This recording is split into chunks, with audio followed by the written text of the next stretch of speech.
Let's bring Mr. We've got to face Let's bring Mr. Kasim Afegbua back into the conversation now.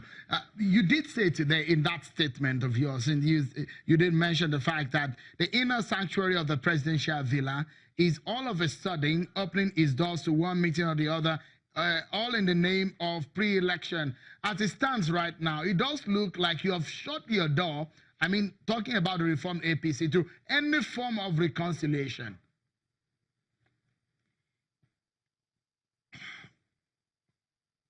Well, hello. Well, let me quickly respond to the position of the statement of Comrade Adams Oshomole, to the extent that people are tired legs and that they are the ones shuttling around the country looking for third force and what have you. I think the oldest political aspirant in Nigeria today is President Muhammadu Buhari, if my records are right. I think that is actually the tired leg that should be told pointedly that no, this country needs strong leadership. We need leadership, we need governance, we need accountability, we need probity.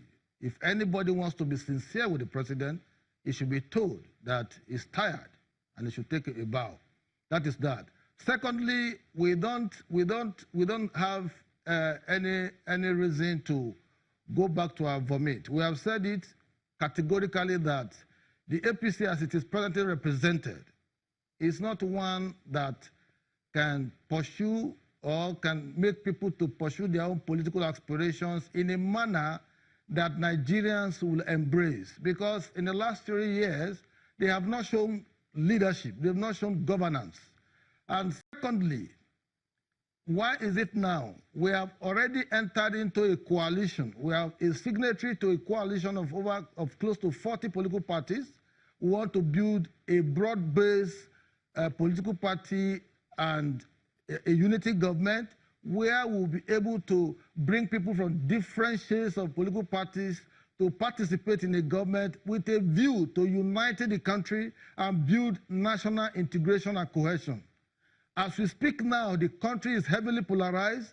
There are divisions along ethnic lines and religious lines. So this idea of a coalition is to bring all the disparate elements together and operate under one platform with a view to using the ballot box to removing this APC government in 2019.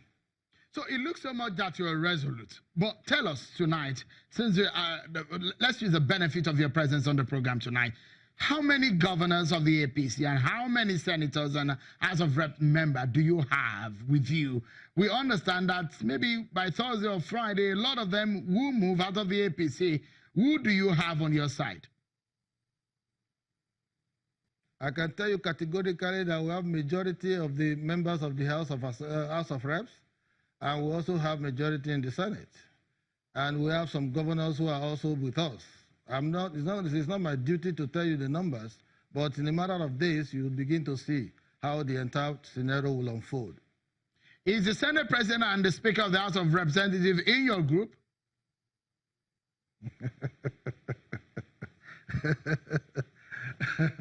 I should answer this way. Why has it become almost a bride, kind of, that the Senate President is now being courted, is now being prevailed upon, is now being pleaded with not to leave the party?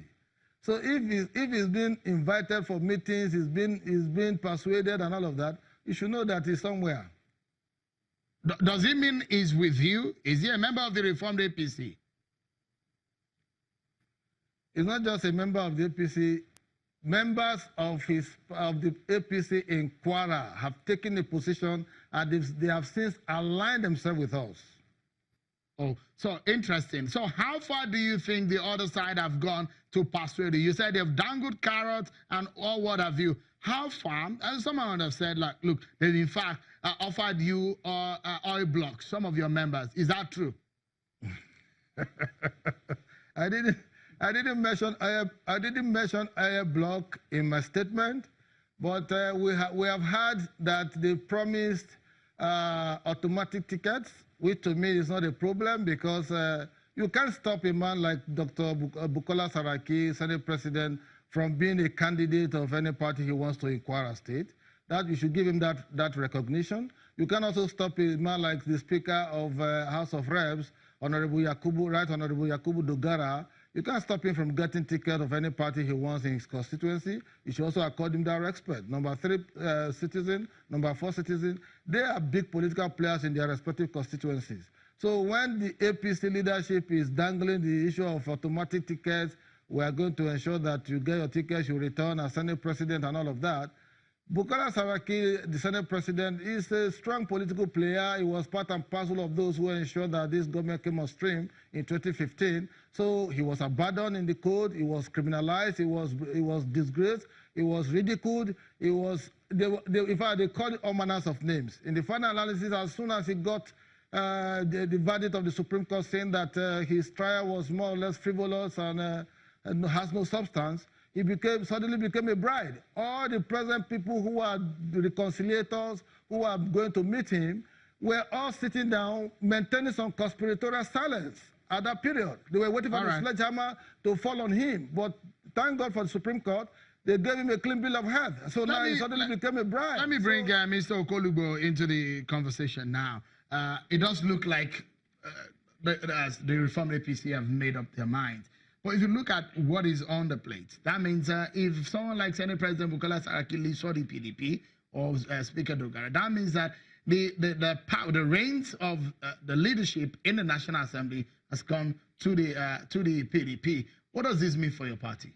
Or for the APC? It's not strange. Remember that Tambuwal eventually left the PDP for the APC while he was still the Speaker. ACN. So the ACN, yes. I mean, so his history, it was APC. APC had been founded. Right. It's not ACN. I was right. APC. History is repeating itself. But you see, why I'm smiling in this program is it was something that I'd always seen and I knew was going to happen. And the thing about it is that we are so happy that the RAPC has seen the light of the day. The RAPC has seen reasons why they have to abandon the APC government that has brought their policies have been a failure. They have brought hardship to Nigerians. The country is drifting at a very dangerous.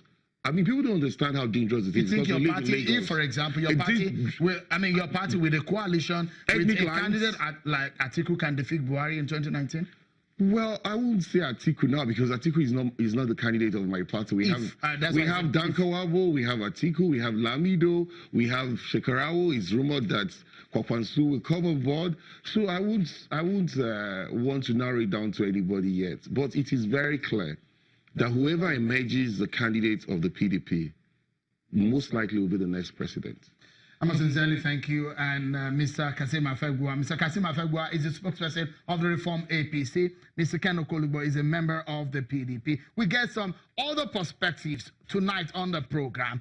And up next, is the APC truly jittery or the PDP exaggerating the present situation of things in the ruling APC? What support is left for the APC as it strategizes ahead of the 2019 general elections? We speak with one man who believes in the Buhari project and get some other perspectives. Honorable Abumimi Jibrin plus other guests joins us on the program after this break.